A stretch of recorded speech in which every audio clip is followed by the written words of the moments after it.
Hi ನಮಸ್ಕಾರ, ನಾನು Deepak. ಕ್ರಿಕ್ circle ಕನ್ನಡಗೆ ಸ್ವಾಗತ ಸುಸ್ವಾಗತ. ನಾನು IPL ನ ಯಾವುದೇ ತಂಡದ ಅಭಿಮಾನಿ ಅಲ್ಲ, ನಾನು ಕ್ರಿಕೆಟ್ ಅಭಿಮಾನ ಅಂತ ಹೇಳಿದ ನಾನು ಮಾತನ್ನ ಮುಂದುವರಿಸ್ತೀನಿ. ಹೌದು, ಇಂದಿನ ಪಂದ್ಯ CSK ವರ್ಸಸ್ GT ಗುಜರಾತ್. ಹೌದು, ಇಬ್ರು ಹೊಸ ತಂಡದ ಕ್ಯಾಪ್ಟನ್ಗಳು.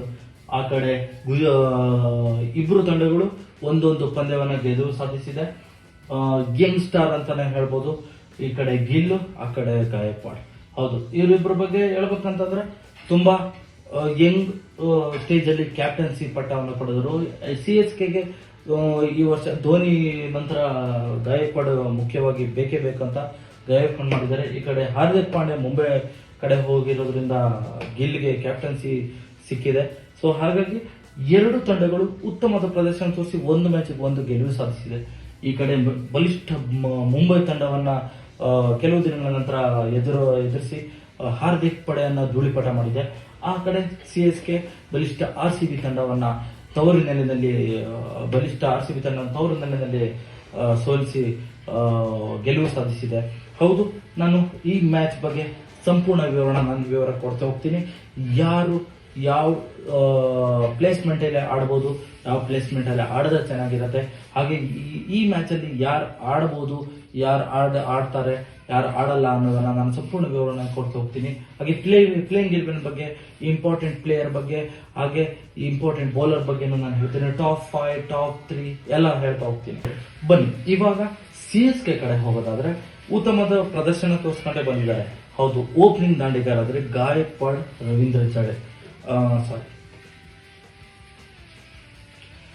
ಹೌದು, CSK ಪರ ಹೇಳೋದಾದ್ರೆ CSK ತಂಡದಲ್ಲಿ ಓಪನಿಂಗ್ ದಾಂಡಿಗರಾಗಿ ಗಾಯಕ್ವಾಡ್, ರಚಿನ್ ರವೀಂದ್ರ ಬರ್ತಾರೆ. ಹೌದು, ಯಾವುದೇ ತಂಡದಲ್ಲಿ ಇದ್ರೆ ಶಫಲಿಂಗ್ ಬ್ಯಾಟಿಂಗ್ ಇಂಪಾರ್ಟೆಂಟ್ ಬ್ಯಾಟಿಂಗ್ ಬೇಕಾಗುತ್ತೆ. ಯಾಕಂತಂದ್ರೆ left hand right hand shuffling ಮುಖ್ಯವಾಗಿರುತ್ತೆ. ಯಾಕಂದ್ರೆ ಬೌಲರ್ಸ್ ಗಳಿಗೆ ಸ್ವಲ್ಪ ಕನ್ಫ್ಯೂಸ್ ಆಗೋಗೋಸ್ಕರ ಅದೇ ರೀತಿ ಬ್ಯಾಟಿಂಗ್ ಕೂಡ ಈಸಿ ಆಗುತ್ತೆ. ಹೌದು, ರಚಿನ್ ರವೀಂದ್ರ ಮಾತ್ರ ತುಂಬಾನೇ ಅದ್ಭುತ ಪ್ರದರ್ಶನ ಮಾಡ್ತಿದ್ದಾರೆ. CSK GT ವಿರುದ್ಧ ಏನಾದ್ರು ಆಡಿದ್ರೆ ಖಂಡಿತ CSKಗೆ ಪ್ಲಸ್ ಪಾಯಿಂಟ್ ಅಂತಾನೆ ಹೇಳ್ಬೋದು. ಯಾಕಂದ್ರೆ ಲೆಫ್ಟ್ ಹ್ಯಾಂಡ್ ಕೂಡ ಉತ್ತಮದ ಪ್ರದರ್ಶನ ತೋರಿಸಿದ್ದಾರೆ.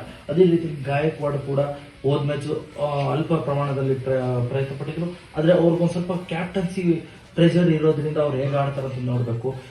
ಇನ್ ನೆಕ್ಸ್ಟ್ ಒನ್. ಹೌದು, ಇವ್ರ ಬಗ್ಗೆ ಹೇಳಲೇಬೇಕು. ರಹಾನೆ ಅಂತೂ ಉತ್ತಮ ಪ್ರದರ್ಶನ ತೋರಿಸಿದ್ರೆ ಕೆಲವೊಬ್ರು ಹೇಳ್ಕೊಂತಿದ್ರು, ಟೀಕೆಗೆ ಗುರಿ ಆಗಿದ್ರು. ಇವರು IPL ಟೆಸ್ಟ್ ಪ್ಲೇಯರ್ ಅಂತ. IPL ಹೆಂಗ್ ಆಡ್ತಾರೆ, ಹೋದ ವರ್ಷ ಕಮ್ ಬ್ಯಾಕ್ ಆಗಿ ಸೂಪರ್ ಬ್ಯಾಟಿಂಗ್ ಆಡಿ ರೈನಾ ಪ್ಲೇಸ್ ನ ತುಂಬ್ತಾ ಇದ್ದಾರೆ ಅಂತ ಹೇಳ್ಬೋದು. ಹೌದು, ರಹಾನೆ ಸ್ಟಾರ್ಟಿಂಗ್ ಇಂದಾನೆ 6-4 ಹೊಡೆಯುವ ಮೂಲಕ ಉತ್ತಮವಾದ ಸಾಥ್ ಕೊಡ್ತಿದ್ದಾರೆ CSKಗೆ. ಅದೇ ರೀತಿ ಮಿಚೆಲ್ ತುಂಬಾನೇ ಡೇಂಜರ್ ಅಂತ ಬ್ಯಾಟ್ಸ್ಮನ್ ಅಂತ ಹೇಳ್ಬೋದು. ಯಾಕಂದ್ರೆ ಯಾವುದೇ ಮೂಲಕವಾಗಿ ಮ್ಯಾಚ್ ನ ಬದಲಾವಣೆ ಮಾಡುವ ಕೆಪಾಸಿಟಿ ಇರುವಂತ ಪ್ಲೇಯರ್. ಅದೇ ರೀತಿ ಇನ್ನೊಬ್ಬ ಯಂಗ್ ಸ್ಟಾರ್ ಅಂತ ಹೇಳ್ಬೋದು, ರಿಜ್ವಿ. ಹೌದು, ಇವಾಗ ಯಾವುದೇ ರೀತಿ ಚಾನ್ಸ್ ಸಿಕ್ಕಿಲ್ಲ ಫಸ್ಟ್ ಮ್ಯಾಚ್. ಈ ಮ್ಯಾಚ್ ಏನಾದ್ರು ಚಾನ್ಸ್ ಸಿಕ್ಕಿದ್ರೆ ಅವರು ಉತ್ತಮವಾದ ಪ್ರದರ್ಶನ ತೋರಿಸೋಕೆ ಒಂದು ಒಳ್ಳೆ ಅವಕಾಶ ಸಿಕ್ಕಂಗಾಗತ್ತೆ. ಇನ್ನೊಂದ್ ಕಡೆ ಆದ್ರೆ ಆಲ್ರೌಂಡರ್ ರವೀಂದ್ರ ಜಡೇಜಾ ಇದ್ದಾರೆ. ಇನ್ನೊಂದ್ಸಲ ಫಿನಿಶರ್ ಧೋನಿ. ಬೌಲಿಂಗ್ ಕಡೆ ಹೋಗೋದಾದ್ರೆ ದೀಪಕ್ ಚಹರ್, ಆಮೇಲೆ ದೇಶಪಾಂಡೆ, ತೀಕ್ಷಣ ಸ್ಪಿನ್ನಿಂಗ್ ಕೂಡ ಒಳ್ಳೆ ಇರುತ್ತೆ. ದೇಶಪಾಂಡೆ ನನಗೆ ಯಾಕೋ CSK ಕಡೆಗೆ ಒಂದ್ ಸ್ವಲ್ಪ ಡಿಫಿಕಲ್ಟ್ ಆಗ್ತಾರೆ ಅನ್ಸುತ್ತೆ. ಯಾಕಂದ್ರೆ ಲಾಸ್ಟ್ IPL ಕೂಡ ಒಂದ್ ಸ್ವಲ್ಪ ಜಾಸ್ತಿ ರನ್ ಬಂದಿತ್ತು. ಈ ಫಸ್ಟ್ ಮ್ಯಾಚ್ ಅಲ್ಲೂ ಕೂಡ ಅವ್ರಿಗೆ ಜಾಸ್ತಿ ರನ್ ಬಂದಿತ್ತು. ಈ ರೀತಿ ಈ ಮ್ಯಾಚ್ ಅಲ್ಲಿ ಅವ್ರಿಗೆ ಕುಡಿಸ್ತಾರೋ ನೋಡ್ಬೇಕು.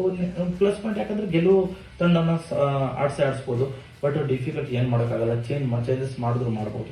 ಇದ್ರ ಜೊತೆಗೆ ಉತ್ತಮವಾದ ಬೌಲಿಂಗ್ ಪ್ರದರ್ಶನ ತೋರಿಸಿದ ಮುಸ್ತಫಿಜುರ್ ರಹಮಾನ್. ಹೌದು, ಬೌಲಿಂಗ್ ವೇರಿಯೇಷನ್ ಕೂಡ ಮಾತ್ರ ಟರ್ನಿಂಗ್ ಮಾಡೋ ಮುಖಾಂತರ ಲೆಫ್ಟ್ ಹ್ಯಾಂಡ್ ಬೌಲರ್ ಉತ್ತಮವಾದ ಪ್ರದರ್ಶನ ತೋರಿಸ್ತಾ ಬಂದಿದ್ದಾರೆ. ಉತ್ತಮವಾದ 4 ವಿಕೆಟ್ ಕಬಳಿಸಿದ್ರು RCB ವಿರುದ್ಧ. ಹೌದು, ಅವ್ರ ಲೆಫ್ಟ್ ಹ್ಯಾಂಡ್ ಬೌಲಿಂಗು ವೇರಿಯೇಷನ್ ಇರುತ್ತೆ. 6 ಬಾಲ್ ವೇರಿಯೇಷನ್ ಆಗ್ತಾರೆ. ಅವ್ರ ಬೌಲಿಂಗ್ ಆಡೋದು ತುಂಬಾನೇ ಕಷ್ಟ ಆಗುತ್ತೆ. ಇನ್ನು ಹೇಳಕ್ ಬಂದ್ರೆ ಇಂಪ್ಯಾಕ್ಟ್ ಪ್ಲೇಯರ್ ಆಗಿ ಡುಬೆ ಬರ್ಬೋದು.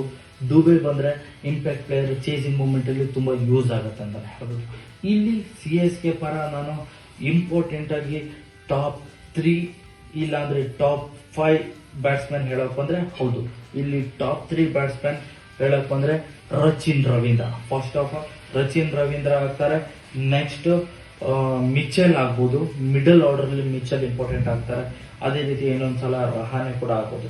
ಇನ್ನು ಡೌನ್ ಆರ್ಡರ್ ಅಲ್ಲಿ ಧೋನಿ ಇತ್ತಂದ್ರೆ ಧೋನಿ, ಇನ್ನು ನೆಕ್ಸ್ಟ್ ಆಲ್ರೌಂಡರ್ ವಿಚಾರಕ್ಕೆ ಬಂದ್ರೆ ಜಡೇಜಾ ಆಗ್ತಾರೆ. ಇನ್ನು ಬೌಲಿಂಗ್ ವಿಭಾಗಕ್ಕೆ ಬಂದ್ರೆ ಸ್ಪಿನ್ನಿಂಗು ತೀಕ್ಷಣ ಒಂಥರ ಡಿಫ್ರೆಂಟ್ ಆಗಿ ಬೌಲಿಂಗ್ ಹಾಕೋ ಮೂಲಕ GTಗೆ ಒಂದು ಸ್ವಲ್ಪ ಟಕ್ಕರ್ ಕೊಡುವ ಚಾನ್ಸಸ್ ಇದೆ. ಇನ್ನು ಠಾಕೂರ್ ಏನಾದ್ರು ಹೇಳಕ್ ಬರಲ್ಲ, ಠಾಕೂರ್ ರಿಪ್ಲೇಸ್ ಮಾಡಿದ್ರು ಮಾಡ್ಬೋದು, ಯಾರಿಗೆ ದೇಶಪಾಂಡೆ ಠಾಕೂರ್ನ ರಿಪ್ಲೇಸ್ ಮಾಡಬಹುದು.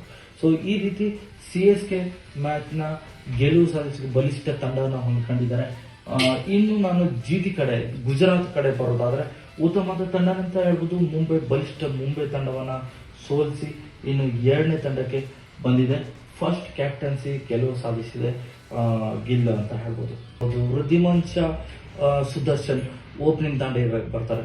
ನಾನು ಇಲ್ಲಿ ಮುಖ್ಯವಾಗಿ ಹೇಳಕ್ ಇಷ್ಟಪಡ್ತೀನಿ, ಸುದರ್ಶನ್ ಇದು ಉತ್ತಮವಾದ ಬ್ಯಾಟ್ಸ್ಮನ್ ಅಂತಾನೆ ಹೇಳ್ಬೋದು.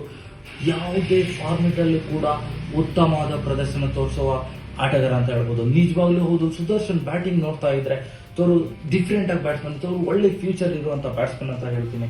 ವೃದ್ಧಿಮಾನ್ ಶಾ ಅದ್ರ ಜೊತೆಗೆ ಹಾರ್ಡ್ ಹಿಟ್ಟರ್ ಅಂತ, ಓಪನಿಂಗ್ ಅಲ್ಲಿ ಹಾರ್ಡ್ ಹಿಟ್ಟರ್ ಮೂಲಕ ಒಳ್ಳೆ ಸಾಥ್ ಕೊಡಬಹುದು ಗುಜರಾತ್ಗೆ. ಅದರ ಜೊತೆಗೆ ವಿಜಯ್ ಶಂಕರ್ ಆಲ್ರೌಂಡರ್ ಅಲ್ಲಿ ಇರ್ತಾರೆ. ಅದೇ ರೀತಿ ಮಿಲ್ಲರ್ ಕೂಡ ಡೇಂಜರ್. ಮಿಡ್ಲ್ ಆರ್ಡರ್ ಅಲ್ಲಿ ಯಾವುದೇ ರೀತಿಯ ಮ್ಯಾಚ್ ಕೂಡ ಚೇಂಜ್ ಮಾಡೋ ಕೆಪಾಸಿಟಿ ಇರುವಂತ ಆಟಗಾರ. ಇನ್ನೊಬ್ಬ ಗುಜರಾತ್ ಅಲ್ಲಿ ಇರೋ ಪ್ಲೇಯರ್ ಅಂತಂದ್ರೆ ಟಿ ವಾಟಿಯಾ. ಎಕ್ಸಾಕ್ಟ್ಲಿ ಲಾಸ್ಟ್ IPL ಕೂಡ ಪ್ರತಿಯೊಂದು 2 IPL ಕೂಡ ಉತ್ತಮವಾದ ಪ್ರದರ್ಶನ ತೋರಿಸ್ತಾನೆ ಬಂದಿದ್ದಾರೆ. ಡಿಫ್ರೆಂಟ್ ಆಗಿ ಕ್ರೂಷಿಯಲ್ ಮೂಮೆಂಟ್ ಅಲ್ಲಿ ಬಂದ್ಬಿಟ್ಟು ಮ್ಯಾಚ್ ಅನ್ನು ಚೇಂಜ್ ಮಾಡೋ ಕೆಪಾಸಿಟಿ ಇದೆ. ಟಿ ವಾಟಿಯಾ ಬರ್ತಾರೆ. ಇನ್ನು ಬೌಲಿಂಗ್ ವಿಭಾಗಕ್ಕೆ ಬಂದ್ರೆ ಸ್ಪಿನ್ನರ್ ಅಂತ ತಿರುಗುಣಿ ಎಸೆತಗಾರ ಅಂತಾನೆ ಹೇಳ್ಬೋದು ರಶೀದ್ ಖಾನ್ ಬೌಲಿಂಗ್ ಸ್ವಲ್ಪ CSKಗೆ ಕಾಡ್ಬೋದು ಅಂತ ಹೇಳ್ತೀನಿ. ಯಾಕಂದ್ರೆ ಅವರಿಗೆ ಜಾಸ್ತಿ ಹೊಡೆಯಕ್ ಹೋಗಲ್ಲ. ಯಾಕಂದ್ರೆ ಹೊಡೆಯಕ್ ಹೋದ್ರೆ ವಿಕೆಟ್ ಬೀಳತಾನ ಅಂತ ಯೋಚನೆ ಮಾಡಿ ಆಡ್ತಾರೆ. ಇನ್ನು CSKಗೆ ಒಂದು ಸ್ವಲ್ಪ ಡಿಫಿಕಲ್ಟ್ ಆಗ್ಬೋದು ರಶೀದ್ ಖಾನ್. ಇನ್ನು ಸಾಯಿ ಕಿಶೋರ್ ಕೂಡ ಸ್ಪಿನ್ ಮೂಲಕ ಒಂದು ಸ್ವಲ್ಪ ಹೆಸರು ಮಾಡ್ಕೊಂತ ಬಂದಿದ್ದಾರೆ. ಇವಾಗ ಅವರು ಚೆನ್ನಾಗಿ ಬೌಲಿಂಗ್ ಆಗ್ತಾ ಇದ್ದಾರೆ.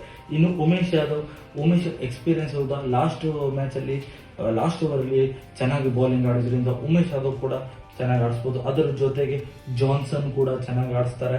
ಇಂಪ್ಯಾಕ್ಟ್ ಪ್ಲೇಯರ್ ಆಗಿ ಮೋಹಿತ್ ಶರ್ಮಾ ಖಂಡಿತ ಬಂದೇ ಬರ್ತಾರೆ. ಯಾಕಂದ್ರೆ ಲಾಸ್ಟ್ ಮ್ಯಾಚ್ ಕೂಡ ಇಂಪ್ಯಾಕ್ಟ್ ಪ್ಲೇಯರ್ ಆಗಿ ಇಂಪ್ಯಾಕ್ಟ್ ಮಾಡಿದ್ದಾರೆ.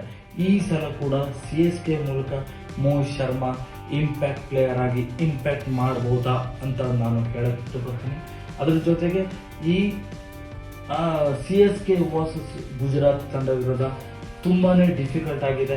2 ಬಲಿಷ್ಠ ತಂಡ ಅಂತ ಹೇಳ್ಬೋದು. ಇನ್ನೊಂದು ಇಂಪಾರ್ಟೆಂಟ್ ಹೇಳ್ಬೇಕಂದ್ರೆ ಈ ಮ್ಯಾಚ್ ನಡೀತಾ ಇರೋದು ಚೆನ್ನೈಯಲ್ಲಿ ಬಂದ್ಬಿಟ್ಟು ಫ್ಯಾನ್ಸ್ ಮೂಲಕ ಚೆನ್ನೈ ಪಿಚ್ ಅಲ್ಲಿ ಸೋತಿರೋದು ರೆಕಾರ್ಡ್ ಕಡಿಮೆ ಇರೋದ್ರಿಂದ CSKಗೆ ಪ್ಲಸ್ ಪಾಯಿಂಟ್ ಇದೆ. ಈ ಪ್ರೊಡಿಕ್ಷನ್ ನಾನು ಕೊಡೋದಾದ್ರೆ CSK ಗುಜರಾತ್ ತಂಡ CSK ಗೆಲ್ಲತ್ತ ಅಂತ ಹೇಳ್ತೀನಿ.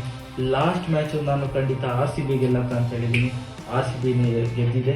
ಇದೇ ಮ್ಯಾಚ್ ನಾನು ಅದನ್ನೇ ಹೇಳ್ತಿದ್ದೀನಿ, CSK ಗೆಲುವು ಸಾಧಿಸಬಹುದು ಅಂತ ನನ್ನ ಅನಿಸಿಕೆ. ಬಟ್ ಚೆನ್ನೈ ಸ್ವಲ್ಪ ಸ್ಪಿನ್ ಪಿಚ್ ಇರೋದ್ರಿಂದ ತುಂಬಾ ಚೇಸಿಂಗ್ ಸ್ಕೋರ್ ಜಾಸ್ತಿ ಆದರೆ ಚೇಸಿಂಗ್ ಮಾಡೋದು ಸ್ವಲ್ಪ ಕಷ್ಟ ಆಗುತ್ತೆ. ಇನ್ ಕೇಸ್ 150 140 ಒಳಗಿತ್ತಂದ್ರೆ ಈಸಿಯಾಗಿ ಚೇಸ್ ಮಾಡ್ಬೋದು. ಬಟ್ ಬಿಗ್ ಸ್ಕೋರ್ ಆದರೆ ಬ್ಯಾಟಿಂಗ್ ಲೈನಪ್ ಕೂಡ ಬಿಗ್ ಆಗೇ ಇರಬೇಕು. ಆಲ್ರೌಂಡರ್ ಕೂಡ ಇಂಪಾರ್ಟೆಂಟ್ ಆಗ್ತಾರೆ. ಇಂಪ್ಯಾಕ್ಟ್ ಪ್ಲೇಯರ್ ಕೂಡ ಇಂಪಾರ್ಟೆಂಟ್ ಆಗ್ತಾರೆ ಅಂತ ಹೇಳ್ತೀನಿ. ಇದ್ರ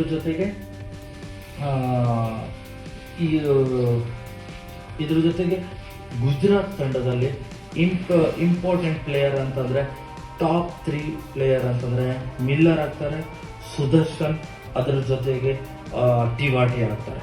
ಬೌಲಿಂಗ್ ವಿಭಾಗ ಬಂದ್ರೆ ರಶೀದ್ ಖಾನ್, ಇದ್ರ ಜೊತೆಗೆ ಮೋಹಿತ್ ಶರ್ಮಾ ಆಗ್ತಾರೆ. ಈ ಇಂಪ್ಯಾಕ್ಟ್ ಪ್ಲೇಯರ್ ಕೂಡ ಆಗ್ಬೋದು. ಅದ್ರ ಜೊತೆಗೆ ಟಾಪ್ 5 ಪ್ಲೇಯರ್ ಕೂಡ CSKಗೆ ಕಾಡ್ಬೋದು ಅಂತ ಹೇಳಕ್ ಇಷ್ಟಪಡ್ತೀನಿ. ಇದ್ರ ಜೊತೆಗೆ ಫೈನಲಿ ಇವತ್ತಿನ ಪಂದ್ಯ ಇನ್ನೊಂದು ವಿಚಾರ ಹೇಳಕ್ ಇಷ್ಟಪಡ್ತೀನಿ. ಫೈನಲ್ ಅಲ್ಲಿ CSK ಗುಜರಾತ್ ತಂಡನ ಸೋಲಿಸಿದ್ರು. ನೋಡೋಣ ಇವತ್ತಿನ ಪಂದ್ಯದಲ್ಲಿ ಗುಜರಾತ್ ಸೇಡ್ ತೀರ್ಸ್ಕೊಂತಾರ ಇಲ್ಲ ಮತ್ತೊಮ್ಮೆ CSK ಗುಜರಾತ್ಗೆ ಮಣಿಸಿ ಅವರು ಪಾಯಿಂಟ್ ಟೇಬಲ್ ಅಲ್ಲಿ ಅಗ್ರಸ್ಥಾನಕ್ಕೆ ಹೋಗ್ತಾರ ಅಂತ ಕಾದ್ ನೋಡೋಣ. ಕ್ರಿಕ್ ಸರ್ಕಲ್ ಕನ್ನಡನ ಫಾಲೋ ಮಾಡಿ. ಸಬ್ಸ್ಕ್ರೈಬ್ ಮಾಡಿದಿರಲ್ಲ ಸಬ್ಸ್ಕ್ರೈಬ್ ಮಾಡಿ. ಫೇಸ್ಬುಕ್ ಇನ್ಸ್ಟಾಗ್ರಾಮಲ್ಲಿ ಎಲ್ಲ ಸಿಗುತ್ತೆ. ಪ್ರತಿಯೊಂದು IPL ನ ಇಂಚಿಂಚು ಮಾಹಿತಿ ನಾನು ಕೊಡ್ತಾ ಹೋಗ್ತೀನಿ. ನೋಡ್ತಾ ಇರಿ. ಈ ಪ್ರತಿಯೊಂದು ಮಾಹಿತಿ ನಾನು ಕೊಡ್ತಾ ಹೋಗ್ತೀನಿ. Thank you.